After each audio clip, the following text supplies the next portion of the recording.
Galatooma isin hundumtuu iddoo keessanitti deebi'aa ta'a. Baay'ee galata guddaa qabdu. Kanatti aansinee maanguddoonni Oromoo asitti bahanii eebba nuu kennanii erga eebba fudhannee boodas sagantaan keenya itti fufaa. Waan inni addaas waliin nu qabe kunini waan nu feenuu fi waan nu mataa qabnu akka bakkaan geeffannuu fi waan inni waliin haa ta'u isiniin jedha. Kanaan duubatti warreen akka kenna lafa akkanaatiin waliin geenne dhagaa boraafatanii baala uffatanii muka nyaatanii muka keessa jiranii bilisummaa ummata kanaatii fi akkasii dhiphataa jiraatan. Warri kunniin Rabbi akka isaan warra biyya ofiitii fi saba ofiitiif dhaabatanitti duukaa isaanii bu'ee mirga isaanii haa kennu jenna. Nullee asii afaaniin walitti dhufnee fuulaanii walitti dhufnee wali haasa'uu fi waan nu hayyamee fi Waaqa galateeffanna. Kana irratti ilmaan Oromoo waggaa dheeraa garboomtee lafa ofii irratti saamamtee jiraattee jirti. Saamama sanii fi garbummaa san keessaa Rabbi nu haa baasu. Isin martinuu kana mataa qabaataa waan adda itti bobba'uuf deemtanii waan nu haa sirreessu nagaanillee nu haa afaan wal beessisee waliin haa hojjennu galatooma isiniin jedhu. بسم الله الرحمن الرحيم الحمد لله رب العالمين الصلاة والسلام على رسول الله صلى الله عليه وسلم. السلام عليكم ورحمة الله وبركاته. وبليان كي يكون سكم بلتن نجا ربين قرتي ولدتك أبمنيف ربنا حامل كيس ilmaan Oromoodha karaa malee gartee warra itti fakkeessanii warra gartee ummata kanaaf dhaabbatu irratti duulaniif rabbiin gartee uf garsiisee wajjii warra dhaabbatu rabbi haa godhu. Ummata keenya gartee dhugaa maddii rabbi haa dhaabu. Warra dhugaa maddii dhaabbatu rabbi nu haa godhu. Warra dhugaa jala deemu rabbi nu haa godhu. Oromoo tokko rabbi haa godhu. Keessaa alaa tokko rabbi haa godhu. Xiqqaa guddaadhaan tokko rabbi nu haa godhu. Aboo warra dhugaa maddii dhaabbatu rabbi nu haa godhu. Rabbi warra dhugaa maddii dhaabbatu rabbi nu haa godhu. Amata hunda gartee asheenni oggaa bilcheessinee jenne asheeta kabiraatu nyaata. Asheeta kana rabbi nu haa nyaachisu. Asheeta kana rabbi Oromoo haa nyaachisu. Aboo gantuu fi hattuu gartee rabbi nurraa haa qabu. Afaan tokko rabbi nu haa godhu. Ummata keenya rabbi uf haa barsiisu. Rabbi wal haa jaalachiisu. Ummata gartee nuuf gartee ruuhii takkittii qaban kennan. Ilimoo qilxurraa jammaree hanga har'atti. Obboleessa keenya qaalii kan akkaan jaalannu kan moo gartee gabrummaan tun ummata keessaa haalan isatti gartee argamee ummatatti gartee ummata qiyyaafan falma je'ee gartee ummata falmuudhaaf wareegame kaleessa gartee wareegame metti kaarra wareegame hundaa'u gartee obboleessa keenya qaalii ka haalan jaalannu Ustaad Kamaal Heeboodha ka sababaa isaatiin ummata Oromoodhaaf afan faajessuu barbaadan ka gartee wareega inni kafalellee rakisheessuu barbaadan sabi Rabbi jannataan haa qananiisu. Rabbi jannataan haa qananiisu. Aboo rabbiin gartee warra waliin nu dha'uu deemu rabbi nurraa haa qabu. Oromoo wal haa jaalachiisu. Warra walii yaadu rabbi haa godhu. Warra wal jala deemu rabbi haa godhu. Waboo teenya rabbi nuu haa tissu. Rabbi nuu haa tissu. Adda isaanii adda leencaa rabbi nuu haa godhu. Hamaa isaanii rabbi nurraa haa qabu. Aboonni danda'a gartee warra isaanii yaadu malee ka isaanitti yaadu rabbi nurraa haa qabu. Rabbiin ni danda'a warra isaanitti yaadu rabbi nurraa haa qabu.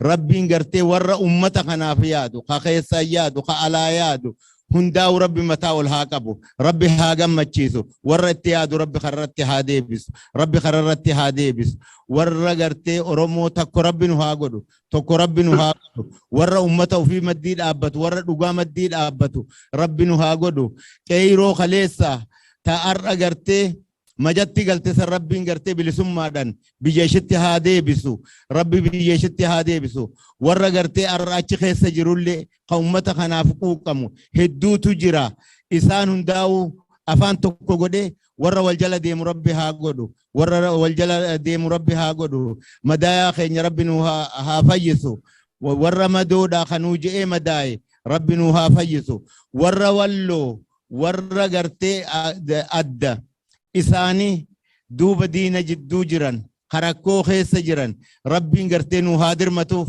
ربي نوهادر متوف وأمتا خينيا ور ولوتف خيس في ألا هندنو غرتي ور سغلي توف ربي نوهاغدو ربي غرتي ور والمدي دابتو نوهاغدو ور غرتي ولغا في ولرت حالن وران ديما جرا وجرت ديما جرا خنا هنداو غرتي ربين أوروميا أكم هند بك هندتو غرتي ركنا تجرا ركنا خنا ربي نورها هيقو ربي ركنا نورها هيقو أبو ربي غرتي والجلن ها أوفو والجلن ها أوفو دين المان أورومو دا خنوتي ها ملتو ور دين خم نتملت ربي نها غدو أبو ور دوغا جل ديم ربي نها غدو ور مسلها وفي تبدا بتومتي مسلها أمتا تبدا بتو ربي نها غدو على ذلك بحق سبحان ربك galatooma isiniin jenna oduma isinas dhaabbattanii jirtanii ilmaan Oromoo kan qabsoo Oromoo irratti kufan bara dheeraadhaaf har'allee kufaa jiran warra hin jirre odoo hin ta'in warra jirus hunduma isaanii walitti qabnee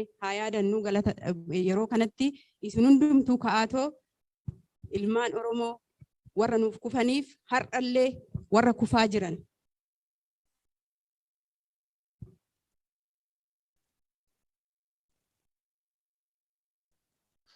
baay'ee galatooma isin hundumtuu yoo ta'a isinis galataan iddoo keessanitti nuu deebi'a asumaan sagantaa keenya itti fufnaa amma namni sagantaa keenya nu banu adde Saamiyaatitu isin wal barsiisa adde Saamiyaa fayyaatee jaaliftu ilmaan Oromoo baga nagaan dhuftan baga nagaan wal garre nu cufti dhimma walit dhufneef qabna waan waloo qabna waan waliin dhabne qabna waan waliin barbaadannus qabna Oromoon Oromummaa keenya sadarkaa durin addatti arra tuffatame Oromoon lubbuun Oromoo haga lubbuu bineensaa hanqattee jirti arra Oromiyaa keessatti Oromiyaan gaafii jala jirti Oromiyaan guutuun bifa adda addaatiin marfamtee jirti biyya qabna yenna malee biitti teenya diinaan marfamtee jirti naannawa shawtuu lamaatti waan deemu laallee agarra naannawa darraatti bahawa laallee agarra harargee bahaa naannawa cinaasan laallee agarra naannawa faantaallee ona karrayyuu laallee agarra Oromoon yoo arra waliin dhaabbanne yoo arra waliif hin dhaabbanne Oromoodha jennee mataa ol qabannee deemuun keenya qaaniidha taha ummanni Oromoodhaa biyya tokko qabna hegeree tokko qabna wanni nuti adda qabnu tokko hin jiru Oromiyaan bahaa gabroomee dhiini gabrummaa jalatti nafu kibbi gabroomee kibbi bahaa hin bilisoomu yoo banne waliin banne yoo jiraanne waliin jiraachuuf ammoo waliin dhaabbachuutu nurra jira akkamitti dhaabbanna gootanuuf je'ee falmaa gaggeessu qabna dafki gootan keenya arra dhiiga dafki waraana bilisummaa Oromoo dhiiga waraanni bilisummaa Oromoo gatii lubbuu kafalaa jira kabajaa Oromoo godhuudhaaf daangaa Oromiyaa tiisuudhaaf ilmi namaa lubbuusaa jibbee qawwee baadhatee daggala keessan jooru ilmi namaa lubbuusaa jibbee dheebuu fi beelaaf lubbuusaan saaxilu garuu goonni sabni tokko jaarraa meeqa keessaa goota tokko horata sabni guutuun goota jechuudha miti garuu gootan jaarraa 21ffaa Oromoodhaaf waaqni erge kana cinaa dhaabbannee jajjabeessuun dirqama Oromooti jechuudha isaanis dirqama isaanii bahan nutis dirqama keenya baana hoggaa qabsoo nu gariin keenya qabsoo bilisummaa Oromoo ganna shanitti herreeyna akkuma qabsoo bilisummaa Oromoo ganna shan dura hin jirre laalla gariin keenya qabsoo Oromoo aktiivistootaani wal madaalsifna akka waan aktiivistoonni fidanii gariin keenya qabsoo Oromoo miidiyaan wal madaalchifna akka waan miidiyaan fide qabsoo Oromoo keessa si gaffagoodha. Qabsoo bilisummaa Oromoo ta'adda bilisummaa Oromootiin gaggeeffamaa turte gammoojjii Oromiyaa keessatti gatiin isin kafalte guddaadha. Arragaa namni adeemsa qabsoo bilisummaa Oromootii fi ABO'n maal ture, qabsoon hidhannoo maal ture je'ee keessa deemee nu himu. An barsiisaa kiyyaan ja'an, an goota kiyyaan ja'an, warra hortee elemoo qilxuurraa hafe, carcar xirroo keessatti dhukaasa dhufe irraa nama hafe, ka'arra lubbuun nu keessa jiru. Jaal dhugaasaa dhugoomsaa nu jidduutti argamuu keetiif maqaa walgahii guyyaa har'aatii fi maqaa uummata Oromootiin hedduun si galatoomfadha. Lubbuun jiraattee as aftee qabsoo ati kalee gaggeessaa turte bu'aasii ka'arra dhaloota qubee haarayaan biiftuu darbatuun dhabne kanaan gaggeeffamaa jiru. Warra akka jeneraalota waraanaa, hogganoota waraana bilisummaa Oromoo, Jaal Marroo Dirribaa, Jaal Gammachuu Abbooyyee, Jaal Sanyii, Jaal Qeeransoo, Jaal Hambisaa Seenaa, akkasuma Jaal Abdii fi Rabbirraa fa'a warra akka Liibaan Gurraachaa kana umrii teetanatti goota kana horachuu keetiif lafee ati dhiigarra ganneeyte xurree ati taraarte asiin geessarra deemanii dhufan. Baga Rabbiin kana si garsiiseen ja'a takkee nasiiba qabuutu guyyaa akkanaa harkaa dhihaadhu Jaal dhugaasaa dhugoomsaa kabajaa guddoon waltajjii tanarra si afeera. Tole jaallan Royoyaa baga nagaa walitti dhufne jaallan keenya kajirree jiran qabsaa'ota Oromoo waraana bilisummaa Oromoo kan kufee kuffisaa jiruu fi qabsaa'ota Oromoo kan waraana bilisummaa Oromootiin isaa jiran hundi isaaniitu hundi keessanuu dargaa kanaan nu ga'e.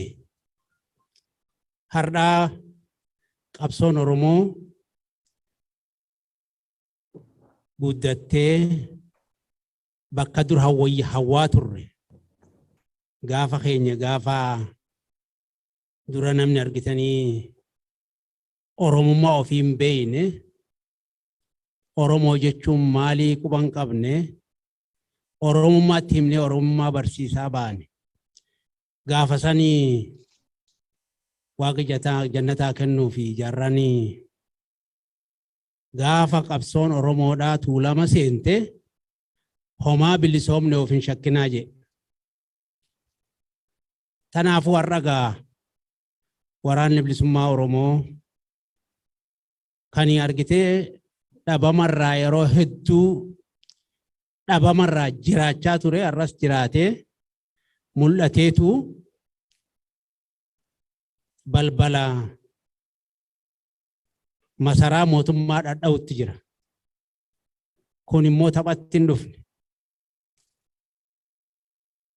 Akkaataan qabsoon tun adeemsa isaa keessa deemaa as ga'ee dheeraadha. Ani amma uma gaggabaabduun jechuu barbaada. Nuti manguddoonni qabsaa'ota gameeyyii keessaa ol baanee hooggana gadaa dabree taanee yuuba baanee mataa walitti qabannee deebifnee Oromoo kana waan ofii beeynu gorsuu fi jajjabeessuuf ammallee mataa walitti qabannee ituma argitee jajjabeessaa jirra. Kaleessa jaalli jabaan tokko Dr. Taaddasaan nu biraa wareegame malee manguddoonni jiran hangi kaayoorra jiru. Isaan kaayoorraa maqan jechuu kiyyaa miti. Isaanis qooda isaanirraa eegu dabarsanii ammoo dadhabanii warri kararraa maqilleen haa jiraatu malee warri kararraa maqin har'allee waan isaanirraa eegamu gorsaa fi dhaloota dhufuuf ammallee mala kennuudhaaf qophiirra jira. Haa ta'u qabsoon bilisummaa Oromoo akkuma mana kana keessaa reefu jaamee kaleessan dhalanne. Nagayaas immoo kaleessas nagaa jibbineetii miti. Qabsoo hidhannoo gaafa filanne nagayna nagaa jibbineetii miti. Waan lola nurratti labsanii shanyii nu duguugaa jiraniif karaa nagaa warri Itoophiyaa ofiin jiruun karaa nagaa waan hin beekneef namummaan Itoophiyaa faarsu tokkolleen karaa nagaan beeku afaan nagaasaa. Nagaa isaanii san Itoophiyaa ofiin jiruun qawwee of harka keessee yoo haasawa taates barcuma irra keetirra qawwee tante kaatee innis kaatee achii walitti dubbattan qofa. Hanga humnan ta'initti akka kabajaa hin qabne akka namummaa hin qabne of beeynetti qabsoon hidhannoo Oromoo kana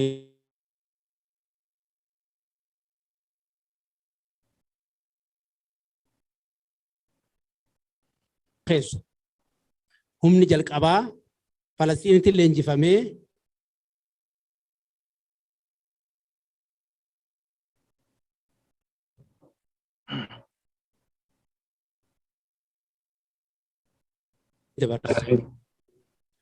kanaafuu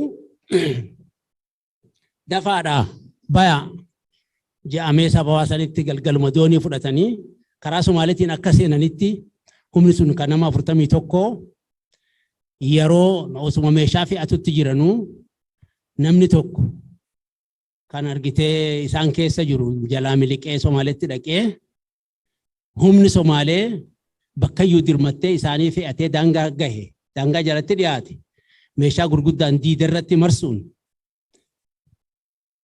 akkasitti namni Ramadaan jedhamu wareegamee isaan harka diinaa bu'an waan lafti raasaa ta'eef waan argitee meeshaa gurguddoo gara hundaan marfamaniif homaa gochuu hin dandeenye muuxannoo lolaatis guddoo hin qabanii akkuma leenjifamanii dhufanitti jiranii faca'anii lolallee keessaa bahuu hin dandeenye. Kanaaf sayliin duraa sun akkasitti harka diinaa buute. Hin dhaabbanne silaa gaafas kan argitee abdii kutatamullee hin dhaabbanne itti hafeetti itti aansee elemofaan 73 keessa of duuba deebi'anii wal mari'atanii maal goona kan juun maadhee biyya keessattis wal quba qabaachaadhaa marii isaanii erga fixatan meeshaa hafte fudhatanii karaa Asabiin seenan karaa Wallootiin ol seenanii Finfinneetti jaallan Finfinnee keessa jiru maadhee bu'uuraatiin wajjin haasawanii adda bilisummaa Oromoo maqaa adda bilisummaa Oromootiin qabsoon hidhannoo akka eegalamtu murteeffatan. Qabsoon hidhannoo sun haala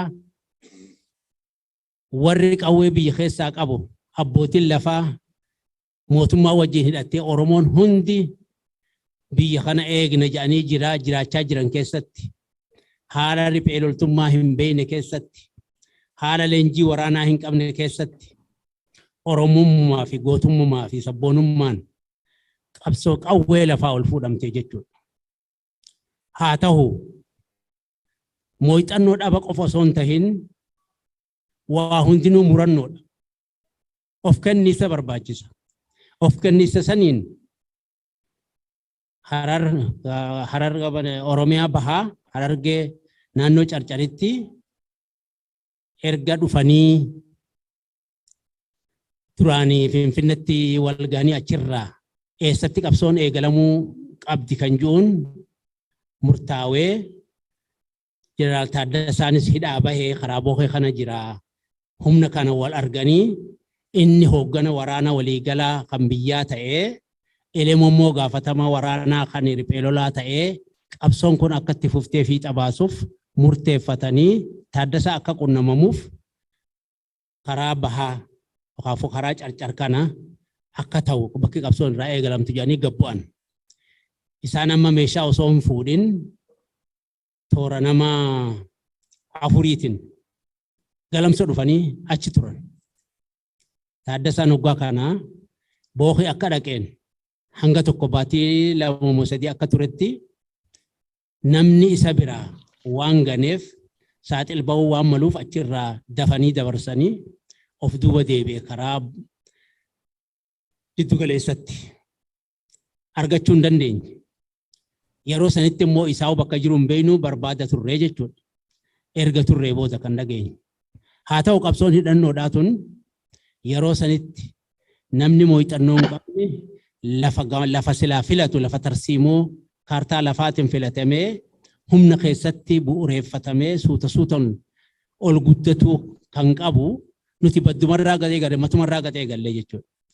Ganduma baddaa amaaraa tana keessa sosso'aa turre haa ta'u akka tasaa dura ummatuma keenya qawweedhaan wal barsiifna. Ummata keenya waa'ee siyaasaa waa'ee hidhannoodhaa barsiifnaa kan jiruuni sosso'uu eegallee haalli argitee yeroo sanii ummanni naannoo nuti keessa jirru kun waan beelaheef beelti hamaan amata 3 hin roobne naannoo Hardiim jedhamu kan nuti naannoo duraanii bordoddee kanatti qawwee fuunnee asirraa karaa konyaa lafa jedhamu laga dhungataa keessatti qabsoo hidhannoo nutuugaa qawweedhaan wal barre baatuma takka hangas leenjifamne sanboota gaggaaraan as baanee silaa uummata barsiisuu yeroo eegallu deebinee immoo karaa Hawaash kan Orgorree Taaddasaa Soolii sanatti kan qunnamamuuf qophiidhaan deemaa turre. Naannoo Qaraaruu jedhamutti dura alaabaa ol fannifnee uummata illee ergatee of barsiifnee namni keenya illee hin gammadee osoo achi jirru bar midhaanii bara 3 nurraa walitti qabee malkanyichi tokko gurguratuuf deemaa kan jiruun nutti himame wal mari'anne maal haa goonu waa uummata beela'e kana osoo isaan beelaa dhumanii jiran humnuma isaanii danfuma isaanii naggaatitti gurguratanii biraa deemuu deemanii uummanni kun oolan qabe akkuma amma karaa Baaleetii fi karaa Argee karaa Hawwii Guddinaa fa'aa uummanni beelaa dhumuu jira jedhan kana gaafas midhaan loon illee duraa dhumataa jira. Kanaafuu uummata beela'e kana dhiifnee biraan deemnu qabilisoomsuu deemnu kamii jennee wal gaafanne. Haa taatu namni sagalee irratti kennatee arga wayyabaa lakkii uummata kana midhaan kana hirree jara kanas dhuunfanneetuma boodarra gorsinee agadhiifnu jennee itti seenne haa ta'u akka manaa dhaamatan hin taatu jedhanii akka dhafasam dhaynee marsinetti namni tokko nu keessaa fiigee rasaasni nama wardiyaa tokko kan boolla keessa jiru ofiifuu boolla keessa jira akka itti qabamullee mijjeeffanneetuma deemna namni tokko nu keessaa jarjaree itti fiigee namtichi ofirratti miila dha'ee nurraa cabee sossoosuu hin dandeenye midhaan san hirree booda hogga kaanu namtichi kan akkam goona jennaan uummanni ajjeestan malee nu balleessaa jedhan namtichi malkanyaa Miniliki. Akkasitti dhukaasni duraa Hardiim naannoo amma gaara Mooyyee jedhamu jalatti lolli guyyaa sanii dhukaasni eegalamee rasaasni gaa keenyaan ka gurbaan sun dhawee fi nutis gurbaa ajjeesuudhaan rasaasni dhagamee san booda gaa qabsoon hidhannoo diinni sun jala nu hordofu eegalee akkasiin gaa qabsoon hidhannoo sun osoo hin turin naannoo Xirroo jedhamutti haala hamaa keessatti lafa waltajjii keessatti faanawannuun dhahuudhaan ergaa haga baatii 6-7 akka turre booda naannoo Xirroo tanatti lolli ta'ee ilma nurraa wareegame. Amma gaasaa yeroo kanatti haalli waraanaa kan qindoominaa hir'ina waan qabuuf qunnamtiin teenya achi hoggaa lola keessaa baanis bakka akkanatti walitti dhufne lolallee akkanatti eegalla. Haalli nuti itti eegallu kana jennee waan wal gorsaa deemnu hin qabnu jechuudha. Nuti akkuma qawwee hidhanneetuma deemna dhungatarraa waan laburraa kaanee dhungata keessa dabarree asriidha dhungata kana keessa ol baane. Hoggaa Xirrootti ol baanu Xirroo jechuun tuni lafa dhungatatti achi garagaltu karaa Waabeetti chiyaatu. Lafti immoo lolaa tuni Xirroon jedhamtu. Haroo Raabaa jedhamti. Gaara Haroo Raabaatu gaara guddaa tokkochi jira gaara san jalaa jechuudha.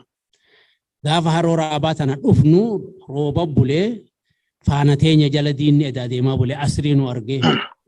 Amma nuti hoggaa bakka tana geenyu jaallaan lamaan nama 3 tokko manguddoodha goojjotti haa ifatanii jennee dhiifnee ofii lafa tarsiimoo gaara qabanne hoggaa xiqqoo irkan nu dadhabnee roofa keessa bulaa deemaa bullee akkasitti yeroo lafaa kaanee jara san kaafna jennu jarri marfame jara marfame san namni ilaaluu dhaqe tokko anuma nama hundarra xiqqaa waan taateef xiqqoon hin fiigaa qawwee bakka buletti dhiisitan jaran kaasa jee jara bira elema faa biraa fiigee gan bira dhufu jarri marfame amma boqqolloo keessa nan dhufe jarri nan agarre of duba deebi'een gurbaan tokko na afaan dhufe qawwee mataan beeku inni xiqqollee hin baranne hanga nuti baatii takka baranne sanillee hin baranne amma qawwee harkaa qaba Hasan Ibrashuu jennaan afaan dhufe bakka tana qabadhu taa'i qawwee hin dhayinii hanga nuti dhufnu bira kute. Osoon anjara biraa hunga hin qawwee dhukaase. Akkasitti jara marse san fixee amma gaa elema fa'aa wajjin horiyaa hogga dhufnu namni wardi gama jira namni ilaaloo keenyaa tokko ummata. Elemu harkaan agarsiisee as kootu jeeniin fiigee elemu gaa amma nama sani jaallalleetuma walakkaa taakiyyaa sadii qabna. Tokko bitaan seente saayilii akka taakiyyaa lamaati gaafas duraan sadii turte.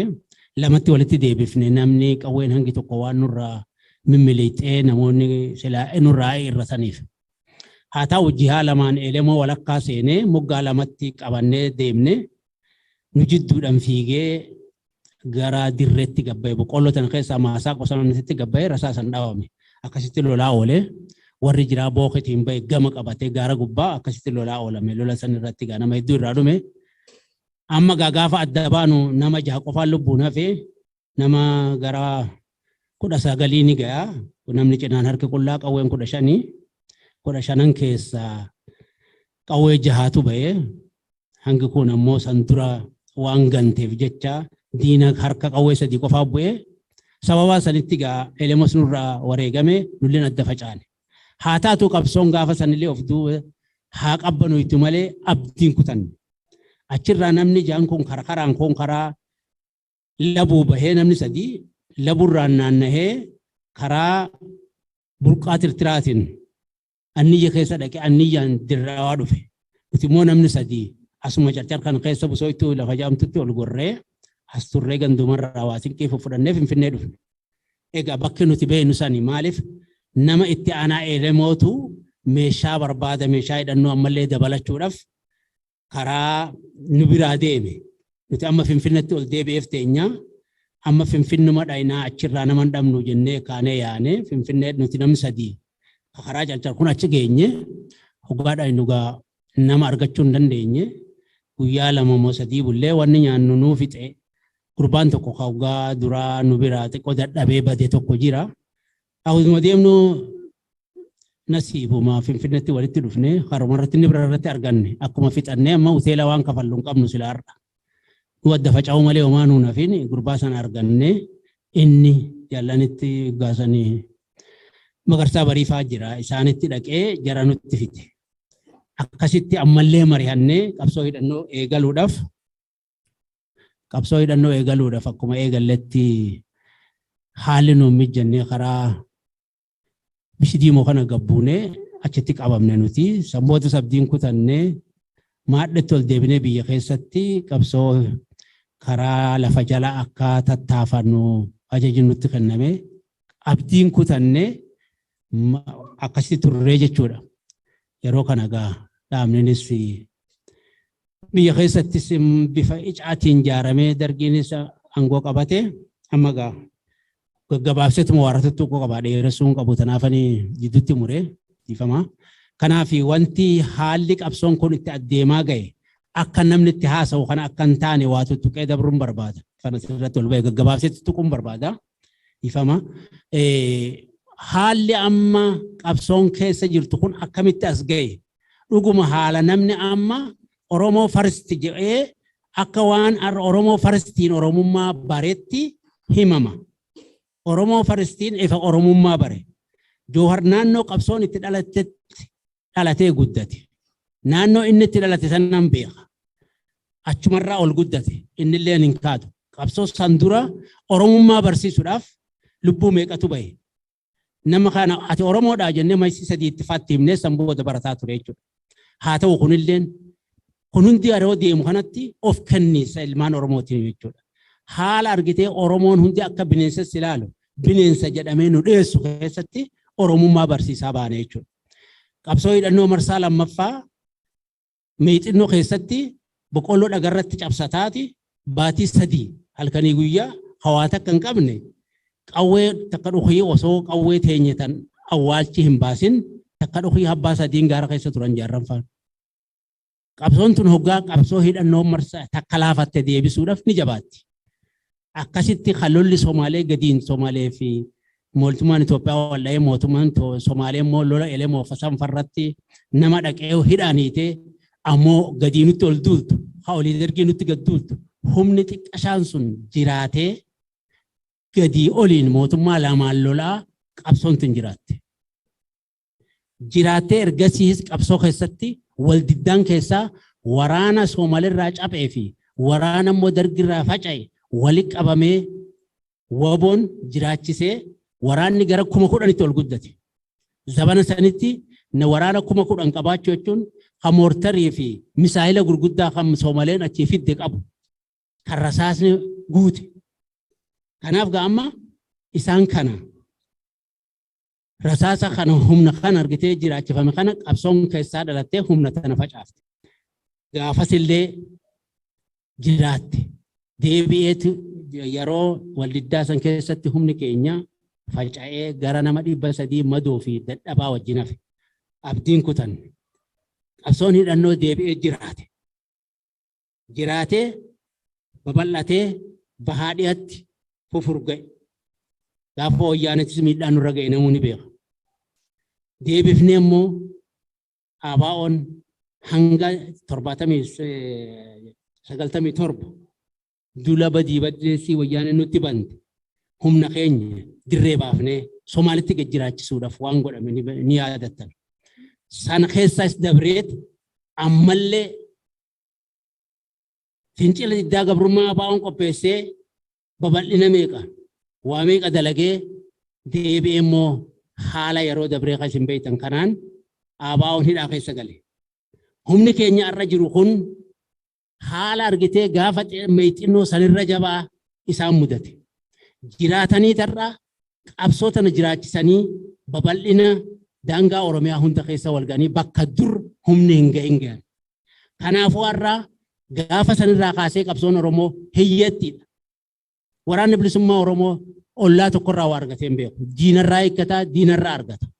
Jireenyi isaatis hidhannoon isaatis har'a guddina har'a namni argu kana kan gahe bilaashitti osoo hin ta'in yookaanifuu nama dhiigi dhangalaasuu jaalatee osoo hin ta'in diinni keenya waggaa hunda lola nurratti labsee uummata keenya waggaa shanyii nu balleessuu deemu wanni argitee namni nagaa karaa nagaatiin waa arganna jedhee deemu yoo humna qabaatte Afrikaa kana keessatti yoo ati humna qabaatte namni si wajjin gattaa'ee haasawa. Har'allee wanni nan amma gabaabatti dhaammachuu barbaadu waraanni bilisummaa Oromoo adeemsa keessa ilmaan Oromoo lubbuu ofii qaalii kennanii kanarra qabsaawaa jiran kuni warra kaleessa yuunivarsiitii fi kolleejjii garaagaraa irraa faca'an. Gaafa fincila gabrummaa diddaa gabrummaa wayyaanee dura dhaabbatantu deebi'ee dirree qabsootti bahee falmataa jira. Of kennee jireenya har'a namni asii kun jiraatu ol ijoollee jiraachuu dandeessu. Haa taatu isiniif of kennan. Wanni namni beekuu qabu humna taanu malee namni gattaa'ee nu wajjin haasa'u hin jiru ammoo alaqa nuti firan qabnu. Firri keenya nuyi firri Oromoodha. Xiqqaa guddaan Oromoo humna taanee karaa nagaa abbaa barbaadees teenyee qawwee teenya harkatti qabannee namaa wajjin haasa'u waan hin sodaanneef ammoo nuti waraana keenya jabeeffachuu qabna. Akkuma wayyaanee ni argitan uummata Tigraay barana miliyoonan humna isaanii jabeeffatanii jiraachifatanii of qabachiisan. Oromoon akkasii of qabachiisuuf harree waa qabdan warra harkaa qabdan yoo dandeessan waan dalaydanirraa walakkaa kenna. Yoo dadhabdan waan daabboon nyaatuudhaaf bunaan dhuguu yaatan guyyarraa buusaa taasaa keessa ijoollee tana ciraa dhaabbadhaa humna haa taanu yoo humna taane nama taana yoo humna hin taane nama hin taanu nuti nagaan jibbine warra nagaa haasa'us haa deemanii ammoo humna yoo taane abbaa fedhee wajjin haasa'uu jennaa jabaadhaan isiniin jaa galatoomaa jajjabaadhaa.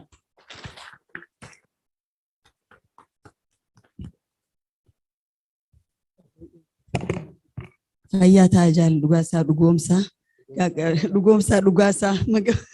akka faranjiitti laasneemi dursee farsneemi itti aanse gabaabumatti Oromoon jabaachuu qabaadha. Nuti nageen dinnee impaayiraatu nageen feenee qabsoo hidhannoo teenya jabeessuu qabnaadha.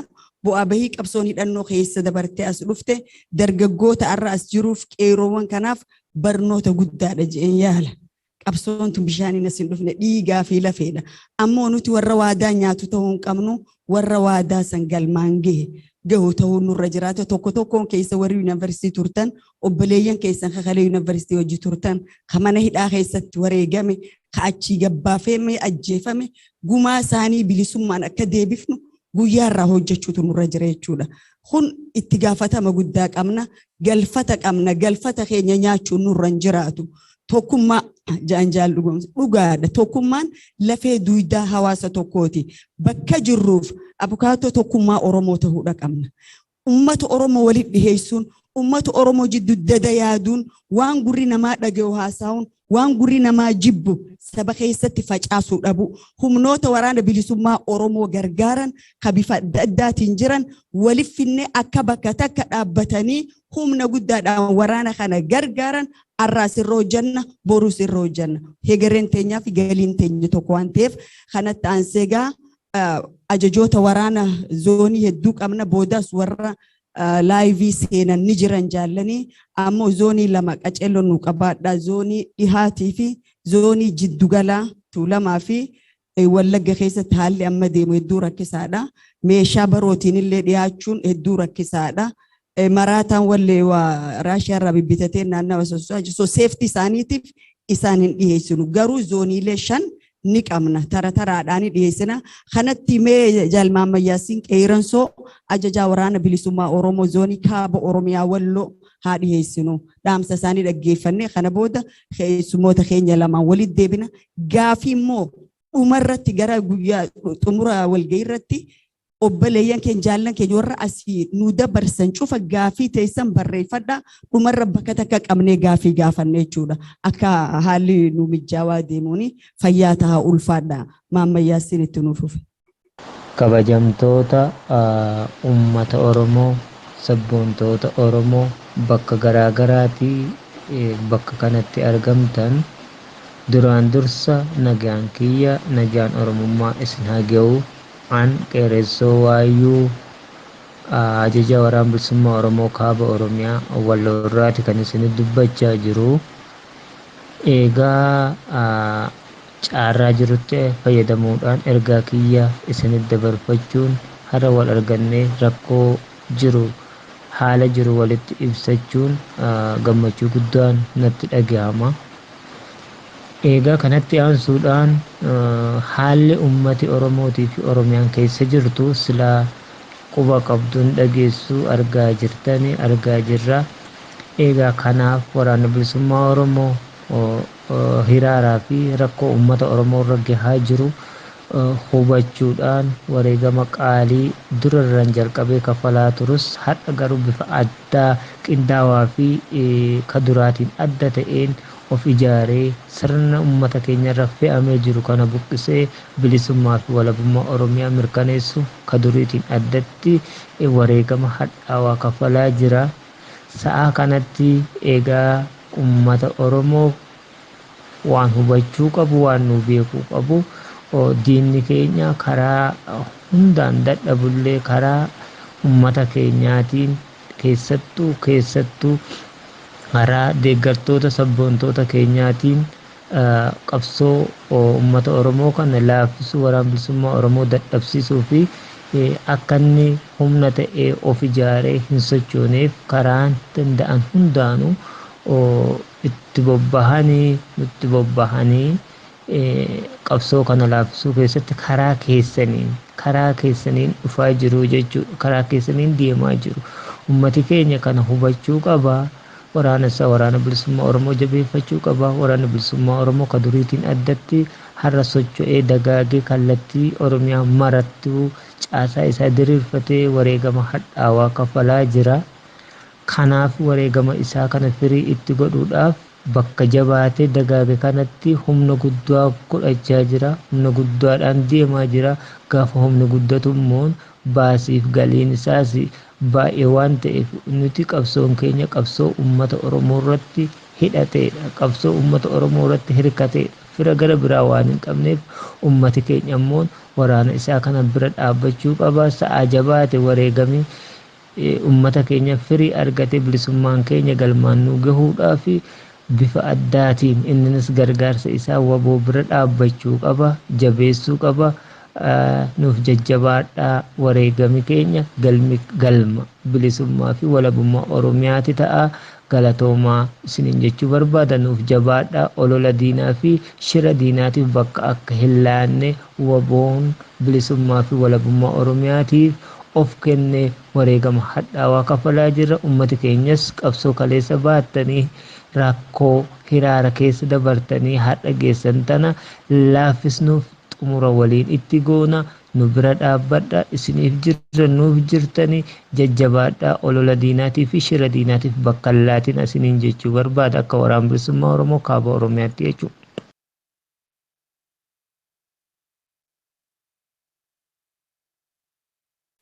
Galatooma. Warri dhufaa jirtanis baga nagaan dhuftanii egaa sagantaan keenyattuma fufaa. Amma immoo warri zuumirra jirtanii isiniin irraanfannee namni qooda argachaatii jira nuti akkamitti qooda dhabnee akka hin jenne amma nama tokkoof qooda kennuudhaaf carraa kennuudhaafan jedha. Namni carraa argachuudhaa deemu nama daddafee too harka baase tolchaa monitarii naa godhe eenyu namni harka baase dafee nama sanaaf naa kenna. Egaa yaaduma amma isinirra jirtan kanatti akkaataa amma deemaa jiru kanaan immoo hundumti keenya Oromoon tokko yoo ta'e baay'ee natti tola, natti fakkaata, natti akka kootti wal qooduu, amantaan wal qooduu dhiisuu tokko yoo ta'e baay'ee bareedaa natti fakkaata karaa yaani tokko amma miidiyaa kanarraa gizee ilaalamu amantaanis wal qoodamaa jira. Gandaanis wal qoodaa jira waan ta'eef tokkummaa yoo qabaatame baay'ee natti tola jedhee yaada akka kootti jechuudha. Kanaafuu tokkummaa yoo qabaate ilmaan Oromoo ati musliimaati kiristaanaati maal jedhee wal qooduu dhiisuurra tokko yoo jedhee harka yoo wal qabate baay'ee natti tola. Akka miidiyaarraa ilaalamutti baay'ee nama sodaachisaa. Gizee namni tokko amantaan wal qooduu, gizee namni tokko gandaan wal qooduu, amma miilana gizee isaa hinduu irratti waan baay'eedha kan darbaa jiru. Maaliif Wallagga kutaa nuti Oromoo 11 miti 10tti gashine jedhanii akkasittidha kan haasa'amaa jiru miidiyaa irratti jechuudha. Garuu kana jechuun barbaachisu. Oromoon tokko ta'ee akka yoo wal qabate baay'ee natti tola natti akka kootti. Gaarii baay'ee galatoomii sabboontuun uummanni Oromoo tokko ta'ee qabsoo keenya finiinsuun nurra jiraata jetti. Galatoomii sabboontu nama tokkoof carraa kenninaa daqiiqaa 2 namni itti aanee seene eenyu? Jamaal. Ni dhaga'ama. Inni dhaga'ama. Ayyee galatoomaa carraa kana waan laattanii fi silallee gaafadheen ture garuu kallattii himaan jaalsaamiyaan akka dhaga'an waan barbaadee fi deebisa akka nu deebisanii fi waan ka'aa jiru haalli qophaa'e kun baay'ee bareedaadha, baay'ee namatti tola. Garuu waa'ee tokkummaa ammallee namni dura jiru kaaseera gaariidha. Addunyaa kana irratti garuu tokkummaadhaan sabni seenaa qabsoo saboota cunqurfamaa keessatti tokko ta'ee bilisa biyyi ba'een jiru, bilisa sabni ba'ees hin jiru. Tokkummaa caalaa mooraa keessa jirru cimsuu, utubuu, itichuu fi diinagdeedhaanis haa ta'u siyaasaan deeggaruudha. Akka jaalsaamiyaan irratti dubbatan kanan barbaadu waa'ee mooraa qabsoo keessa jiru kana keessa waan deemu tokko waa'ee abaa'uu gara gullallee jiru kanaa wajjin hidhata qabdu amma waliin hojjechaa jirtu. Waraanni bilisummaa Oromoo ajajaan olaanaa bilisummaa Oromoo jalatti bulaa. Addi bilisummaa kan boordii filannootti galmaa'e immoo waraanarraa adda of baasee qobaakoo hidhata waraanaa wajjin hin qabu jedhee of beeksiseera. Garuu biyya alaa keessaa jaarmiyaa kana bakka buuna jedhanii hojii dippiloomaasii, hojii advokeesii nutu hojjetaa jedhanii gargaarsas maqaa waraana bilisummaa Oromoodhaan murni sassaaban jiru. Murna kana wajjin addi bilisummaa Oromoo ABO waboo hariiroo qabaa jaalsaamiyaan kana qulqulleessanii akka haasa'an hin barbaada. Yoo hin qabu ta'e immoo dhimma kana irratti caasaa of danda'ee diriiree jiru kana qulqulleessuu irratti hojii akkamiitu hojjetamaa jira. Uummanni akka baru hariiroon akka hin jirre akka hin saamamneef qulqulleessanii hariiroo hin qabnu nuti waraana bilisummaa Oromoo kan hoogganu ajajaa olaanaa ABO jalatti caaseffamee jirus kana jedhanii uummatatti gadi ba'anii haasa'uu irratti beeksisuu irratti caaseffamee jiru sirreessuu irratti hojii akkamiitu hojjetamaa jira waan jedhu lammata yoon daqiiqaa qabaadhe. Daqiiqaan kedhumaatii jira xumuradhu. Galatoomii oggaa dubbattan namootiin dubbattanii ofummaa keessaniin dhoksinaa asumaan uummanni Oromoos wal baraa viidiyoo keessan banadhaatoo dubbadhaa eenyu namni sadaffaan Ejersoo Walloo. Ejersoo carraa fudhadhu daqiiqaa 2 qabdaa itti fufi. Jaallan keenya mana ayyaa kam jettan ayyaa baga jiraattanii baga yeroo kana geessanii wanta hedduu bareedaa tokko irra jirtanii namni keessan bilisummaa jenna. Jaallan waldaa firan kana wanti deemaa jiru sagaleen kee sirriitti dhaga'amaan jiru. Sagaleen kee dhaga'amaan jiru.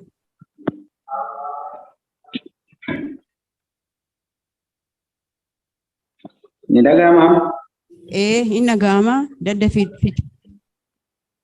Ayyee galmaan ayyaa baga jiraattanii nageenyii fi kabajaan isiniif qabu bakka jirtanitti isin haa ga'u jechaatuma waggaa afran kana wanti Oromoo irratti deemaa jiru hedduu ulfaataadha. Kana furuuf ammoo bakka jirrutti ilmaan Oromoodhaa wal cinaa dhaabbatu wal mari'atu tokkummaa keenya jabeessinee waraana keenyaaf miidiyaalee keenya qabnu bira dhaabbachuutu nurra jira.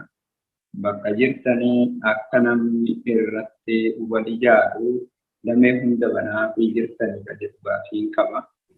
Ammaan duras ta'eera na fakkaata. Akka namni bakka jiru hunda wal ijaaru godhamaa jira. Tokko kana kan hin jedhu. Walloo gama wallootiin haalli deemaa jiru halkaniif guyyaa irratti xiyyeeffatamee gocha sanyii duguuggaati waan kanarratti ummanni walloodhaaf akka argamu irratti dalagamaa kan jira kan hin jedhu gaafii galmaan qaba. Irraan as kan hin geessine Galatoomi baay'ee egaa kan onlaayinii asirratti xumurraa amma as deebinaa jechuudha. Nama lama asirratti isteejii irratti dhiyeessuun barbaada. Tokko namuma already isteejii irra jiru. Lammaffaan immoo Jaal Urjii akkas naa dhiyaattuun barbaada. Wanni isaan nu dubbatan har'aa obbo Jamaal Ganamuu namni isaan hin beekne hin jiru. Har'aa obbo Jamaal wal barsiisuun irra hin jiraatu. Namni obbo Jamaal hin beekne jira as keessa hin jiru. So yeroo dhuma fixuu ta'a namni hin beekne hin jiru. Keessattuu yeroo ammaa kanatti sagalee isaatiin karaa hundumaa karaa danda'uun waa'ee qabsoo Oromoo keessatti qooda guddaa nama fudhachaatii jiru. Ammas waan isarraa dhageenyu seeraan haa dhaggeeffannu. Wanni isarraa dhaga'uu deemnus immoo qabsoo hidhannoo fi qabsoo nagaa wal simachiisuun hin danda'ama, wal dhuunfachiisuun hin danda'ama kan jedhu nuu himuudha deema. Haa dhaggeeffannu.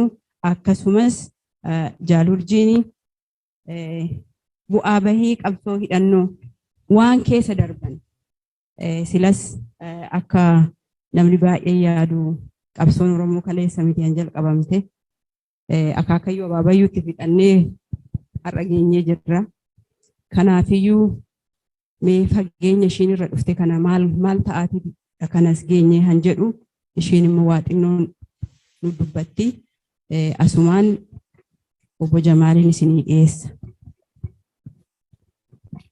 Jirtu Oromoo. Jirtu. Ayyee baay'ee galatooma warri sagantaa kana qopheessitan hiree kana naa kennuu keessaniif baay'ee ulfaadhaa isiniin jira. Akkasuma immoo gootonni Oromoo warri mana kana keessa jirrus sabni keenya guutuun akka wal arguu danda'u warri sababaa taatan warri lubbuu keenya keessan kennitan warri qabeenya keessan kennitan warri dhiigaa fi lafee keessan kennitanii nullee akka wal agarru akka gargadiin facaane akka tokko ta'an dhiigaa fi lubbuu keessaniin amma duras nu wareegamtan har'as nu wareegamaa jirtan ulfinni guddaan isinii malaa ulfaadhaa warri wareegamtan warri jannataa isin haasisu warri lubbuun jirtan milkaa isiniin jedha. Walgahiin kunis walgahii milkii nu haa ta'u. Itti aansuudhaan uummata bakka kanatti argamee obboleeyyan keenya dubartoota dhiiraan qeerroo dardarri warra nu wareegamaa jiru bira hafuun nurra hin jiru kaa'oo isaan deemaniin kan akka inni galma gahu bira dhaabbachuun nurra jira jettanii warri galma kana keessatti argamtan warri bakka biraatillee hordofaa jirtan marti keessanuu galatoomaa isiniin jaa koreewwan kana qindeesses baay'ee galatoomaa ulfaadha. Egaa hagana jedheen booda warra ammootuyyuu haga ammaa qabsoo keessa turan warra akka Haaji Shaatoo fa'aa warra Haaji Umar fa'aa warra manguddoota keenya warra akka Aadde Urjii fa'aa Aadde Aashaa fa'aa warra obbo Dhugoomsaa Dhugaa fa'aa baay'ee galatoomaa isiniin jenna hooggantoota itti aananii immoo dabareedhaan har'a dhufan warra ammoo waan kana hoogganaa jiran warra akka Aadde Najaatiif namoonni biroo Aadde Saamiyaa addeeftuu hundi keessanuu baay'ee galatooma ulfaadhaa isiniin ja'a. Ani egaa carraan kun kanaa kennamee fi waama burjaajiin Oromoo keessa jirtuuf natti fakkaata. Keessattuu iyyuu tokkoffaa waa'ee kaayooti irratti lammaffaa immoo adeemsa tarsiimooti irratti namni keenya bakka gamaa gamana dhaabatee waan wal falmiin jirtuuf sanirraa waa dubbadhu naan jedhaniiti mala itti gaafatamummaa biraan qabu kanas baay'ee qulqullummaan akka hubattan barbaada jechaadha. So akka nama Oromoo tokkootitti yaada kanarratti yeroo yaada kennu bakka irraa ka'uun nurra jiruutu jira jedheetiin yaada. Bakki irraa ka'uun nurra jiru kun wanni nuti qabsoofnuuf kuni maali? So wanni biraa isaa wajjin walitti hidhama. Wanni nuti qabsoofnuuf kun ammoo maalirraa ka'e? What's the background of it? Hundeen qabsoo Oromoo wanni akka nu qabsoofnu taasise dirqama nuti taasise maal inni? Sila siyaasaan hojiin siyaasaadhaa karuma nagaatiin deemu. Siyaasa wanti jedhu kun haasaa waan ta'u waan ta'e. Haa ta'u ammoo akkuma argitan addunyaa kana guutuu keessatti warri qaroome martu gaafa karaa nagaatiin wanti tokko dadhabamu meeshaa biroo itti barbaadata jechaadha. So dubbiin guddoon maal inni ka tooftaa nama filachiisu eessarraa kaanaadha. Mobeetan Oromiyaan humna diinaatiin gargaarsaa humnoota biyya alaatiin warri beekumsa akka keenya hin qabne warri humna namaa akka keenya hin qabne warri hayyummaa fi gootummaa akka keenya hin qabne meeshaa lolaa biyya fagootti irraa argatanii uummata keenya beekaa uummata keenya guddaa uummata keenya arjaa uummata keenya goota meeshaadhaan cabsuu danda'anii biyya isaa irraa fudhatan. Biyya isaa irraa fudhatanii achitti hin dhaabbannee eenyummaan isaa akka wallaalamu seenaan isaa akka dhabamu akka inni uummataan isaa of wallaalu akka inni wal wallaalu waggaa 150 kana guutuun dura dalagaa ba'an jechuudha.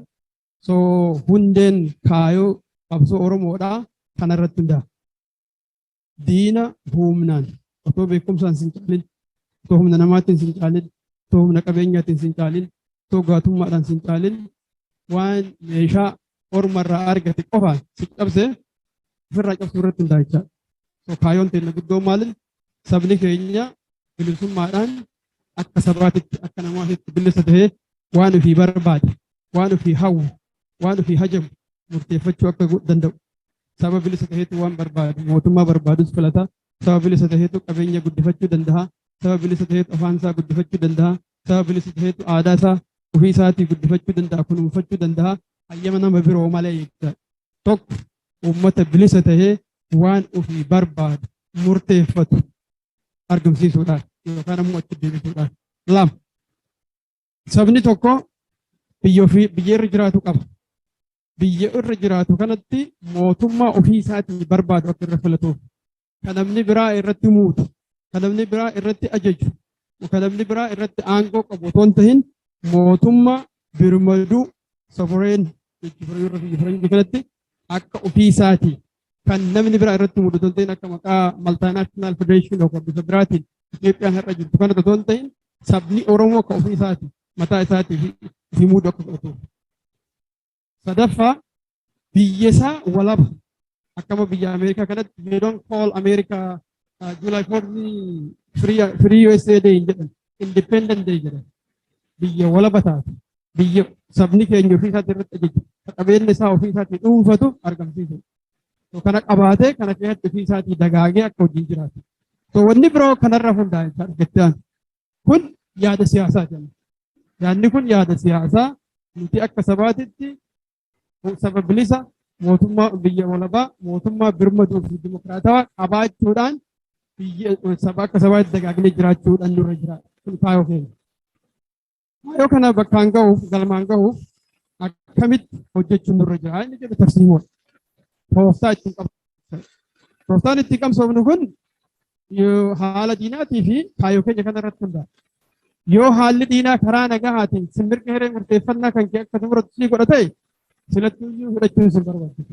Garuu ni ta'a biyyi harka duwwaa walaba baatee jirti addunyaa kanarratti realistikali keessattuu impaayarri realistikali uummata tokko biyya walaba isaa gadhiisee uummata bilisa taasisee mootummaa birmaduu akka filatu carraa kenne jira addunyaa kanarratti hin jiru akka ta'e. The reality on this world addunyaa kanarratti dhugaan haqa ammaa jirtu kan nuti beeknu sabni tokko humna isa cabsisaniin kamadaan yookaan ammoo kan isaa ol ta'e akka humna hin qabaannetti bilisummaa isaa argachuu hin danda'u, walabummaa biyya isaa gonfachuu hin danda'u, mootummaa birmaduu dimokiraataa ofii barbaadu filachuu hin danda'u. So the Oromos are forced. Sabni keenya dirqama itti ta'e jechaadha. Siyaasaa silaa ilmi namaa afaaniin haasa'ee nagahaan ni dhaga'ama. Siyaasaa ilmi namaa silaa afaanuma qofaan haasa'ee afaanuma qofaan xumurachuun irra jiru dirqama gaafa taatu tokko self defense is very important. Jiraachuudhaafuuf gaafii ati gaafatteef deebii kennuu dhiisanii si ajjeesutti gaafa deeman ati ittisuun ta duraati.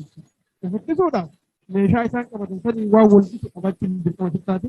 Lammaffaa immoo ofittisuu bira tartee kaayoo silaa deemtuun san godhachuudhaaf hidhachuun falmachuun dirqama taate. Silaa otoo akka hawwiin namaati namni jiru barbaadu hin jiru. Namni nama ajjeesuu barbaadu hin jiru. Garuu immoo haalli siyaasaa impaayaratti keessa jiru addunyaa kanarra ture haala akkasii waan hin hayyamneef Oromoon tooftaa filachuun dirqama itti hojjeta. Dirqama. Kanarratti hundoofne yoo ilaallu burjaajiin guddaan kan mul'achuu jalqabeef ispeeshaalii bara 2008 booda achi dura illee baay'een ture. Achi dura humni hooggansa siyaasaatii fi humni waraanaa baay'ee waliin ture waan ta'eef burjaajiin kun baay'een ture. Deebii gara kafaa'ootii fi abaa'oo jiraachuu ni danda'a. Garuu atleast mooraa qabatee Oromoo ta'edhaan dandeemtu keessatti burjaajiin kun ture. 2018 immoo maaltu ta'e jennee ilaallu dandeettii deemu barbaadeeti.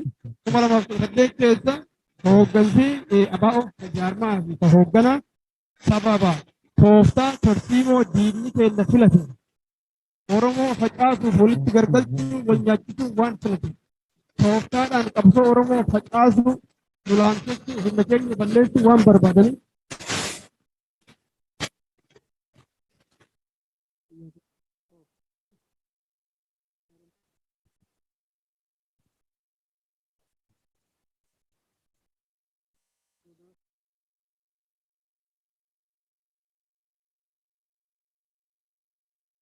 ijaarrachuu erga ta'e wanti wal bal'isuuf hin jiru. Bakki rakkoo qabdu kan wal sosobuu hin dandeenye kan booda mootuu murtii uummataatiin dhumuu qabdu jedhee ani yaadu Itoophiyaa suphinaa fi Oromiyaa wal boosonaa waliin deemuu hin danda'u. Because they are contradictory. Isa kaayotu falma kan kaayotu garagara. Inni sun ilaalcha siyaasaattu galma dhumarratti irra gahuu barbaannu santu waliin hin deemne. Maaliif inni tokko isa kana I maintain it, I keep it jedhaara. Inni tokko immoo no, I don't want to keep it jedhaara. So you cannot lead a society by saying I keep what we have right now. That's not leadership. Leadership is about changing. Hooggansi isa jiru san maintain godha, isa tolerate godha, isa obsee asuma tursiisaa otoo hin ta'in hooggansi inni keessa jiru kun naan taane, naan tolle, na ajjeesaa jira, na tumaa jira, na buqqisaa jira, mana narra gubaa jira, isa siin jedhan san jijjiiru. Hojiin hooggansaa. Hojiin hooggansaa isuma san obsee tursiisaa miti. Bakka kanatti rakkoon qabsoo Oromoodhaa kan argachaa. Is tolerating what is currently existing or what has been existing for the last 150 years and keeping it together maqama adda addaa itti goone gamaa gamana cincillaafachiifnee suphinee tursiifnee inni jedhu sun yaada rakkisaadha jechaadha. Inni uummanni Oromoo humnaan biyya kana keessatti cabee jira. Kanaafuu iyyuu jijjiirama hunda isa barbaachisa jedhu irratti warri karaa nagahaa jedhuu fi warri karaa hidhannoo jedhu kaayoowwan waliin falmaneef tooftaadha waan ta'eef wal falmiin guddaa waan barbaachisu natti fakkaatu.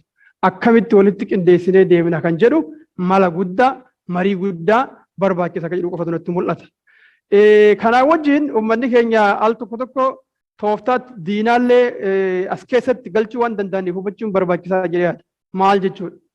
Fakkeenyaaf warri diina keenya yoo Oromoonni kaawwama tokko qaban inni kun karaa nagahaatiin milkaa'uu dandeenya jedhe. Itti fufu?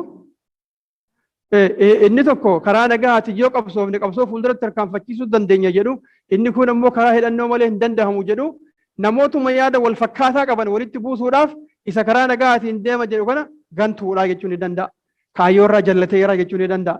Inni karaa hidhannootiin jirus eeyyee dhugaa kan keetii ana bosona keetti nagatee ana akkasin dhiisee eegachi dhaqee ganeera jedhee yaada kana mataa keessa bitachuu danda'a.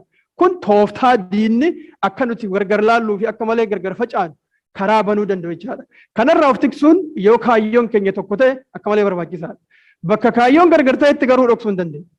Bakka kaayyoon gargar ta'etti murteessaan saba Oromoo ta'uu qabaadha. Obboleeyyan keenya jiru warri Itoophiyaa keessatti dimokiraasii yoo argame walqixxummaa yoo argame hojii jiraachuu ni danda'ama jedhan. It is a right akka yaadatetti. Garuu yaadichi kun dhugaa hojii irra ooluu ni danda'a kan jedhu sabni ilaaluu qaba. Tokkoffaa yeroo garaagarummaan akkasii jiru kan murteessu sabicha ta'uu qaba jechaadha.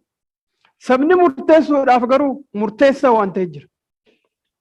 Warri dimokiraasii barbaanna jedhus warri mootummaa Itoophiyaa keessatti filachuu barbaanna jedhus otoo sabni bilisa hin tahin filamuu hin danda'an. So you cannot elect any government if you are not free. So sabni keenya otoo bilisa hin tahin filannoon sabni keenya bilisa ta'ee filachuu danda'u Itoophiyaa keessatti warruma dimokiraasii jedhuuf argamuu waan hin dandeenyeef ulaagaan duraa kaayyoon duraa akka isaan qabsaa'uu qabaniif akka sabni bilisoomu ta'uu qaba jechaadha. It's not running for election. You can't run for election on the people who are not free. Sabab bilisa hin tahin kasi filuu hin dandeenye. Filannoon isaa filannoodhaaf cehaa jira kootu na deeggari yoo jetteen si filuu hin danda'u 2021tti argineerra 1991tti argineerra achiin duras Itoophiyaan waggaa 150 kan guutuu maqaa filannootiin humna sii diriirfattee Finfinnee keessaa uummata Oromoo buqqiftee Oromiyaa guutuu dhuunfachuudhaaf deemaa jirti malee filannoo has never contributed anything good for the Oromo. None. Kanaaf obboleeyyan keenya warra karaa filannootiin bilisummaa isiniif hin jedhu saniin atuu bilisa miti. Atuu hidhamaadha. Atuu dandeettii sanitti argachuu hin dandeettu. Saba hidhaa keessatti tursiisuudhaaf qofa gumaachita malee bakka saniin nu gahuu hin dandeettu jedhanii walitti himanii deemuun akka malee barbaachisaadha. It is impossible. I'm not talking only the objective. Dhumarratti Itoophiyaan hundi dimokiraatoftuu qofa miti. Filannoo mayyuu hin dandahamu. Kanaaf sabni keenya karaa nagahaatiin filannootti dhufuurra jedhu saniin duraan dursa bilisummaaf wajji haa qabsoofnu gadhuutti wal amansiisuu qaba jechaadha. Maaliif saba bilisoome qofatu iyyuu nama filuu danda'a waan ta'eef. Lammaffaa warri mootuu karaa walabummaati uummata keenya karaa walabummaa fiduun nurra jira jedhusi sabni kun erga wal falmiin yaadaa jiraate ofii murteessuu qaba jenneera. Mirga hiree murteeffannaa fayyadamuu qaba. So murachuudhaaf mirga hiree murteeffannaa argachuudhaaf sunis sabni bilisoomuu qaba. If the people are not free, they cannot determine whatever they want. So yaanni jara lamaan walitti fiduu danda'u maalinni saba bilisoome malee mootummaas filachuu hin dandeenye saba bilisoomsinu malee mirga hiree murteeffachuu hin dandeenye. So warri lamaanuu yoo dhugaadhaan dhimmi isaanii dhimma uummataa ta'e yoo dhugaadhaan dhimmi isaanii dhimma mirga uummataa ta'e bilisummaa uummataa ta'e aangoodhaaf cehu filannoodhaaf cehu dura saba bilisoomsuudhaaf walii galanii waliin qabsaa'uu qabu jechaadha. So we cannot simply talk about democratizing Ethiopia and going for election when the people are not free. So the main goal kajara kana lama wali fidumaan bilisummaa saba Oromootiif wajji dhaabbachuuf waliin hojjechuun daangaa malee barbaachisaadha kan jennan mul'ata jechaadha. So inni lammaffaadha wanni kana goonuuf wanni bilisummaa saba kana barbaadaa jiruuf tokko mootummaa akka filachuu danda'uuf warri nu filaa jedhus. Inni biraa immoo akka mirga hiree murteeffatuuf. So kun lamaanuu iyyuu erga yaada lamaan wal afoo dhaabbatu qaban. Inni tokko Itoophiyaa tursiisa jecha inni tokko immoo walabummaa Oromiyaa barbaada jecha eega jiraate sabni haa murteessu. Itoophiyaa humnaan achirra irra tursiisuu hin dandeettu. Oromiyaa immoo iyyuu walabumsa kan jedhu afoo eega dhaabbatta taate atis mirga hiree murteeffannaa sabaa kabaji. Akkuma bilisummaa sana. You respect the right of people to determine whatever they want. Inni Itoophiyaa dimokiraatisa jedhus Ethiopia supine tursiifna jedhee dhaadachuu otoo hin tahin just because Ethiopia have got a lot of resources. Waan Ethiopian diinagdee qabduuf, waan Ethiopian wattaaddara qabduuf, waan Ethiopian deeggarsa dippiloomaasii qabduuf, ani akka carraa boru ganama aangootti dhufa. Kanaafuyyuu ni tursiisa jechuu dhiisee obboleessi kiyya walabummaa biyyaa barbaadaa jira, obboleettiin kiyya walabummaa biyya isaa barbaadaa jirti. Innii fi ani yaada adda addaa qabna. Anaaf inni immoo wal dura dhaabbachuun nurra hin jiru, wal walaanuun nurra hin jiru. Democracy is about plurality of ideas. yaanni kan koo Itoophiyaa tursiisa kan jedhu haa jiraatu malee kan obboleessa kan kootii walabummaa barbaada kan jedhu waan jiruuf hanga nuti lamaan karaa nagayaatiin uummata keenya keessatti mirgi hiree murteeffannaa mirkaneessuu hin dandeenyetti Oromiyaa keessatti nageenyi hin dhufu, Oromoo keessatti nageenyi hin dhufu, dimokiraasii Itoophiyaan keessa jedhu san keessa Itoophiyaa keessatti dhufuu waan hin dandeenyeef ajandaa number 2 mirgi hiree murteeffannaa saba Oromoo akka mirkanaa'u wajjin qabsaa'u. Boos tokkoffaa sabni bilisa ta'uuf waliin qabsaa'u. Otoo bilisa hin ta'in nama filuu waan hin dandeenyeef. Mirga hiree murteeffachuu waan hin dandeenyeef. Lammaffaa yaada wal falmii keessa jirru keessatti ani filannoodhaaf caa hundumti keessanuu Itoophiyaa na faana deema jechuun waan hin danda'amneef. It should be very clear. Ani aangoo qabachuuf deemaa jira kunoo na faana deema sagalee naa kennaa jechuun dura obboleessi kan koo gaafa ani aangoo qabadhe kana falmu kana waraanu bosona keessa jira waan ta'eef anaaf inni akka waliin waraanne saba kiyya keessatti nageenyi waan barbaachisuuf nagaha saba kanaatiif hegeree isaatiif jecha mootummaan inni irra taa'us nagaa fiduu waan hin dandeenyeef anis innis walqixa taanee saba keenyaaf carraa walqixa kennine sabni haa murteessu. Kanarratti Oromoo walii galuu qaba jechaadha. Those who talk about democracy and independent Oromo. Yoo kanaan ala ka deemu ta'e hooggansi qaxxaamuraan aangootti dhufuuf deemu. Hooggansi Itoophiyaa supheessii tursiisa jedhu. Itoophiyaan turtu malee nagaan argamtu siin jedhu aangoo mataa isaatiif deema malee mirga uummataatiif deemaa jiru. It's just about looking for a shortcut to come to power. Abiyyiin garaagarummaan qabaatu jechuudha. Abiyyis gaafa aangootti dhufu akkuma nama uummata Oromootiif waa godhu afaan mi'eeffate aangootti dhufe gaafa aangootti dhufeen booda warri walabummaa jettan kun martinuyyuu mataa isin daaknaa mataa isin buruqsinaa Itoophiyaa buruqsuudhaan dura isintu buruqaa jedhaa ture. Anybody who says I will keep Ethiopia together will do the same thing ultimately. Hin gowwoomina. Gaafa ati walabummaa barbaada jette namni aangoo Itoophiyaa irratti qabatu hundumtu waa lamaaf to the minimum. Waa lamaaf si afoo dhaabbachuun oolu. Tokko aangoo isaa tursiifachuuf ati aangoo irraa bu'u malee walabummaa fiduu waan dandeenyeef aangoo isaatiif geggeessu afoo dhaabbata. Lama kaayyoon isaa impaayarattii tursiisuudhaaf suphuu waan ta'eef ati mootuyyuu impaayarattiin bifa sanii akka turtu waan hin barbaanneef impaayarattii tursiisuudhaaf jecha si afoo dhaabbachuun isaan oolu. So kanaafuu waa lamaafuu akka inni si afoo dhaabbatu erga beeyteen booda erga beeyte obboleessoo mootummaan keetillee mootummaa nagaan ta'u kanaafuu anaafati obboleeyyaa waliin ajjeefnu waliin fixnu mirga hiree murteeffannaa saba kanaatiif waliin haa qabsoofnu jedhanii wal gorsuun karaarra wal deebisuun sabattis dhugaa himuun akka malee barbaachisaadha. If we continue talking about keeping Ethiopia together by any means, sosobaas garanas jallannee in tursiifna gaafa jennu saba Oromooti irratti rakkoo tursiifna jira. Maaliif saba kana keessa warri turiitii Itoophiyaan fudhanne jira. Warri turiitii Itoophiyaa hiran otoo inni hiree argatee sagaleen kennin turiitii isii hin barbaanne kunii fi warri tursiisuu barbaadu wal afoo dhaabbatu. So nagaha saba keenya keessa buusuu hin dandeenye.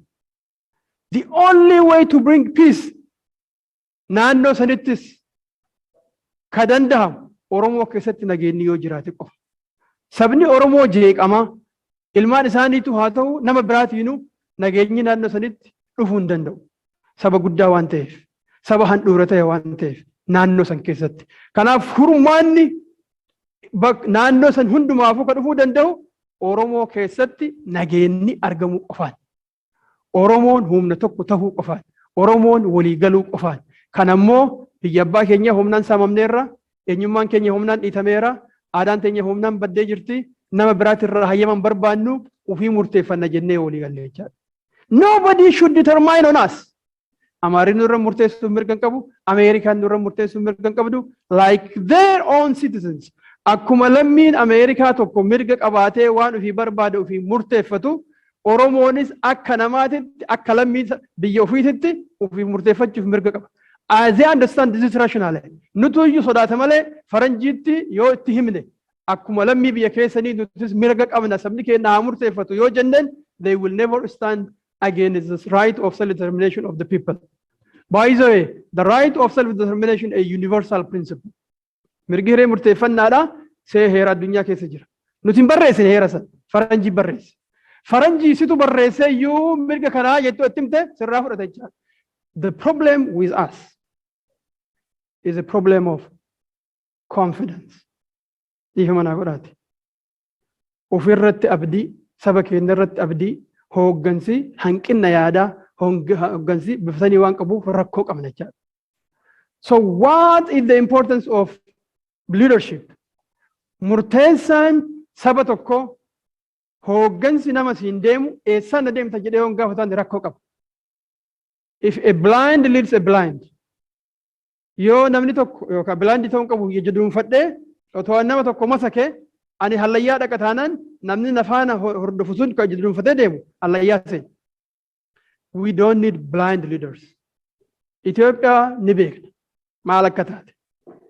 Itoophiyaa sanitti hallayyuma sanitti si deebisa siin jedhu is a blind leader. We cannot follow blind leaders. Dhiifama naa godhaati. Namni haalli har'a jiru kun haalli waggaa 150 guutuu ture kun otoo akka Oromoof hin taa'in beeku haalli sun haa turu siin jedhu is a blind leader. You can't follow a leader like that. Maaliif nama ija dunuunfatee deemu ka sabni ittimu ka ummanni ittimu karaan sun sirrii miti si'uu si nyaateera si'uu si balleesseera hooggantoota keenya meeqa baateera gootota meeqa nyaateera otoo jedhee sabni sitti himu nama si jalaa didu is blind. You can't follow a blind person. Maaliif situ qabee deemuunii qaba malee namni ijji isaa bal'aa ija jechuun fiizikaalii miti ka hegeree mul'ata hin qabne jechuudha. Somebody who has no vision of the mind, waan irra wayyaa, waan irra gaarii ijaan arguu ka dadhabe sammuun isaa arguu dadhabe faana hallayyaa seenuu hin filatin Oromoo. That's my message. If your leader is not visionary, if he cannot see beyond the problem of today, har'a waan rakkoon jirtuuf haaluma har'a keessa jirru kana susuphinee jiraanna siin jedha taanaan that person is not visionary. He doesn't see beyond today. Waan har'a ijaan argaa jiru kana bira dabaree waan hegeree boruu argaa jiru jecha namni. Nama waan har'aa qofa irratti hundaa'ee waan hegeree boruullee sii murteessu akkuma har'aatitti turra suphina siin jedhu he doesn't have vision. He is blind in the mind. Hooggantoonni Oromoo hegeree har'arra baay'ee wayyaa kasaba keenya qananii keessa jiraachisuu dandeessu nuu akeekun ta'uu qabu. Kana ammoo murannoodhaan argisiisuu qabu. It's not only by words. Muratanii lubbuutti kennuu qabu. Vision alone is not enough jechuudha. Attitude gootummaa qabaachuu qaban. Warri luyinummatti si affeeru bilisummaa si geessuu hin danda'u. Warri abdii kutannan si affeeru bilisummaa si geessuu hin danda'u. Warri sodaa qofa si afoonaku. When people are frightened, a fearless leader is necessary. Yoo ummanni sodaatu nama sodaanne ka isa kakaasuu barbaachisa. Hooggansi si'ii sodaa keessa jiru sodaa irra si dabalu. He is frightening you. He is not a fearless leader. You can't follow that guy. Nama si onnachiisu, nama si kakaasu, nama confidence si torutu hooggansa dhugaati, hooggansa haqaati. Si kakaasuu qofa miti immoo. Ka muratee bakka namni biraa hin dhaqne, bakka namni biraa waan namni biraa hin goone godhu. People who take action when it is the most difficult, those are the leaders. Warra dhiiga isaa dhangalaasuuf qophii ta'e, warra lubbuu isaa wareeguuf qophii ta'e, warra lafee isaa caccabsuuf qophii ta'e, isaantuyyuu hooggansa haqaati. Maaliif? Hooggana jechaan nama narra wayyaa jechaa beeki. Ka fakkeenya tahee namni biraa jala deemu jechaadha. Kanarra wayyaan ta'u taanaan yaadaanis, murannoodhaanis, ilaalchaanis na hoogganuu hin danda'u because there is no capacity dandeetti santu hin jirre. So amma haala har'a jiruun, har'a Oromoon keessa jiruun hooggansi haqaa ka dhugaa ka Oromoo fuulduratti tarkaanfachiisuu danda'u. Waan nuti baay'een sodaan, waan nuti baay'een shakkinu hin ta'u jennee warra of duuba deebi'u, warra fuuldura deemee lubbuu isaa kennaa jiru, wareegamaa jiru ijoollee wobooti. Shakkii takka godhachuu hin qabnu. It's the only reason yeroo har'aasitti Oromoon wanni kabajaa maqaa Oromoo keessa jiruuf sababa jarri jiraniif. Otoo karaa nagahaa qofa deemna jennee karaa saniin ijoolleen sun hin jiraatu taate dhumte qabsoon Oromoo. Nobody is going about talking about that. Namni waa'ee keenya haasa'u hin jiru. Mataa ol qabannee deemuu hin dandeenyu. Filannoo kamiif ceena jechuu hin dandeenyu. Akka har'aa kana Itoophiyaa suphina Oromiyaa walaboomsine jechuuyyuu carraayyuu hin qaban. is their existence. Jireenya jiraattu carraa kana optionii kan akka qaban nu kenna. So we have to respect them more than anybody. Gorsi kiyya warra karaa nagaatiin qabsoofna jedhuuf. Gorsi kiyya warri Itoophiyaa suphina jedhuuf. Your own survival, your own respect. Kabajaan keessanuu, lubbuudhaan jiraachuun keessanuu waan biraattu jira jechaa waan argan qofaaf. Otoo jarri sun hin jiraanne ta'e, nobody will have respect for you. Lubbuudhaanis akka jiraattan isin hin hayyaman. Hidhaa keessatti ka isin dararan caalaa lubbuu balleessu jechaadha. Kanaaf obboleeyyan keenya warri karaa nagaatiin qabsoofna jettan, I'm not opposing it, warra kaawwatu korra jiru. Warri dimokiraasiidhaaf deemna jettan, warra numaraaf kabajaa ta'e, kanu caalaa hunda goota ta'e, gootummaa isaanii dinqisiifachaa waan dandeenye haa gargaarru. Bira haa dhaabbannu. Mallaqa guddaa guuramaa jira beekama qabsoo karaa nagaatiif an argaa. Itoophiyaa dimokiraatii suphuudhaaf illee pay some amount of money for those heroes. Yoo dhugaadhaan saba kanaaf dhaabattanii bilisummaa uummata kanaatiif ka deemtan ta'e waan sabarraa guuramee isinii kennamu kana ijoollee kanaaf kennaa. Uummata manni irra gubataa jiruuf, uummata maqaa kanaan dararamaa jiruuf, uummata buqqa'aa jiruuf kennaa. Silayyuu waajjira battanii keessa taa'uu hin dandeettan argaa jirra. All offices are closed. So the money is wasted. It's just wasted. Yoo uummata dararamaa jiru kana gargaaruu hin dandeenye, ka du'aa jiru, ka jeefamaa jiru gargaaruu hin dandeenye. Yoo ijoollee guyyaa guyyaan rasaasni irratti roobaa jiru gargaaruu hin dandeenye ta'e, the money of this community, this society is being wasted. Yeroon keenyas, humni keenyas, ifaajeen keenyas bilaasha badaa jira. Maaliif? Tarkaanfii achi nu tarkaanfachiisaan jiru ka. Bilisummatti nu geessaan jiru ka. Birmadummaan nu geessaan jiru ka. Walabummaan nu geessaan jiru ka. Yeroo keenya qisaasaa jirra. Diinagdee keenya qisaasaa jirra. Yaada keenya faffaca'aa jirra. We are wasting time for something that doesn't bring any new result. Waan bu'aa takkaa haarawaa nuun fenneef diinagdeef yeroo keenya illee gubaa jirra jechaadha. Kanaafuu hooggantoonni Oromoo warri dhugaadhaan jijjiirama barbaadan qabeenya uummata kanaas bilaashatti irraa gurtanii isaasina. Yeroo uummata kanaas bilaashatti irraa gurtanii yeroo illee gubina. Gabrummaan dheeresina. Walii haa gallu. Gabrummaa haa gabaabsinu. Humna hidhate kana haa gargaarru. Humna hidhate kana bira haa dhaabbannu. The only logic of power on this world. Warri bilisummaa qabu, warri biyya qabu martu warra hidhate qofa. Addunyaa kanarratti sabni biyya ta'e, sabni biyya qabu, sabni mootummaa qabu, ka hidhannoo hin qabne jira? Hin jiru. Sabni biyya qabu, sabni mootummaa qabu martu hidhannoo qaba. Do not disarm Oromo people. Bilisummaa barbaannaa, mootummaa keenya barbaannaa karaa hidhannootiin alatti. Not only bilisummaa, after bilisummaa, bilisummaadhaan boodas mootummaa birmaduu ta'e qabaannee tikfachuudhaaf hidhannoo nu barbaachisa. It is the logic of the whole world. Kanaaf warri hiikadhaa nuun jedhu martu egaa afaan gutee diina jechuuf illee baay'ina ulfaasaa warri gargariidhaaf garuu ammoo karaa sirriirra hin jiranii kanuma nu wal haa hubannu uummanni keenya akka hidhatu akka ofittisu akka jabaatu akka walaboo akka bilisoomu wajji haa dhaabbannu fayyaa ta'aa ulfaadhaa gabaabsinaan jechaa jiru nagaatti. Tole galatooma fayyaa ta'a wanni niin dafee Jamaal Buuseef ajajaa zoonii kibba baha Oromiyaa jaalsabaa'ii fi laayinarra jira. Jal amanti.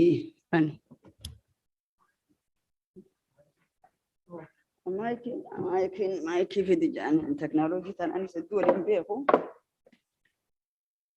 Tole. Amma waraabama isaa dhaggeeffannee booda laayivii waan amma haala amma torbaan kana deemu jirurraa ibsanuu kanna amma waraabama isaa amma nu erge waan ni goono.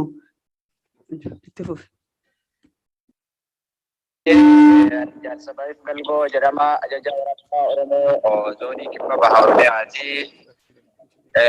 Deeggartoota waraana bilisummaa Oromoo birtuu lafee duddaa waraana bilisummaa Oromoodha. Kora ABO waboo konfiraansii guddaa gootan irratti ajajoota waraana bilisummaa Oromoo gita garaagaraa irra jiran ajajoota ABO waboo ajajoota zooniilee garaagaraa affeerraa gootanii asirra nu dhiyeessuu keessanii Galanni keessan bilisummaa Oromoo walabummaa Oromiyaa isin ta'u jedha.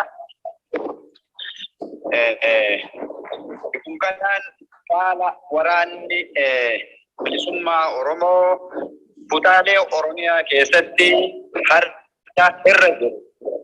Kallattimaan isiniif ibsutti seenaa jechuudha.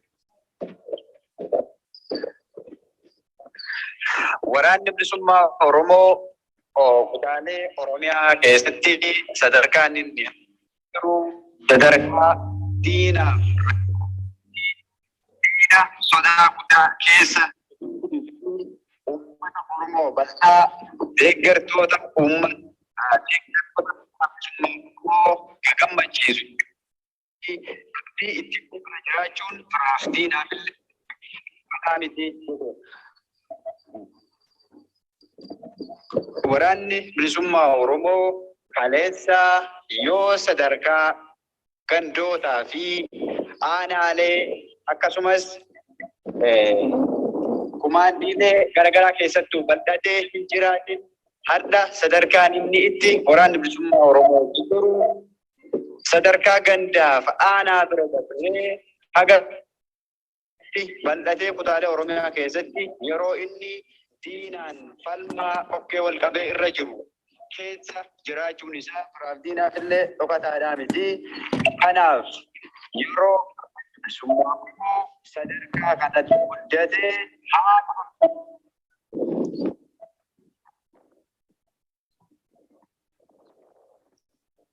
yeroo waraanni kun guddatee sadarkaa akkasii haala bareedaa akkasii irra jiru keessatti shiroonni karaa keessaaf alaatiin waraana bilisummaa Oromoo kanarratti adeemsifamaa jiruu fi haga guyyaa har'aatti shirri deemamaa jiru guddaadha.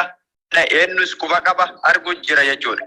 Waraanni bilisummaa Oromoo shiroota xaxamuu jiranii fi ololoota garaagaraa kallattiilee hedduun irra deemu kana hunda injifatee cabsee sagalee tokkoon ajaja tokkoon qajeelfama tokkoon dhukaasa yeroo tokkootiin yeroo inni itti diina burjaajessee sadarkaa itti biyya abbaa isaa dhuunfachuu sadarkaa itti haala itti eegamu bakka itti uummanni Oromoo itti eeguu fi yeroo inni itti wareegama isaa waggaa dheeraadhaaf wareegama bara dheeraadhaaf kaffalamaa ture sana firii itti godhuu bira jiraa jechuudha waraanni. Deeggartoonni keenya har'a koora ABO woboo qindeessitanii iddoo kanatti argamtan waraana kana tumsitanii sadarkaa kana biraan gahuu keessatti waraana kana jabeessitanii yeroo inni lola riphee lolaarraa akka gara lola mootummaatti lola fuulaaf fuulaa godhuu biraan gahuu keessatti qoonni keessan olaanaadha jechuudha.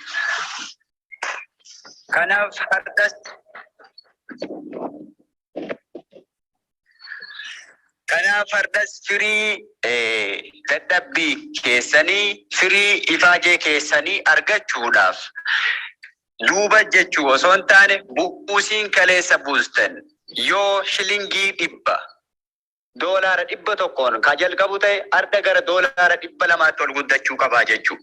Maaliif waraanni kun guyyaa guyyatti baay'achuu jira, guyyaa guyyatti dabalamuu jira, guyyaa guyyatti loluu jira, guyyaan dhukaasu jira jechuudha. Guyyaa guyyaan dadhabbiileen hedduun isa muudachuu jira jechuudha. Diinni isaallee akkuma kanatti baay'ateetti dhalachuu jira jechuudha. Kanaaf gargaarsi kan kee deeggarsi kan kee dachaan dabaluudha qabaa jechuudha.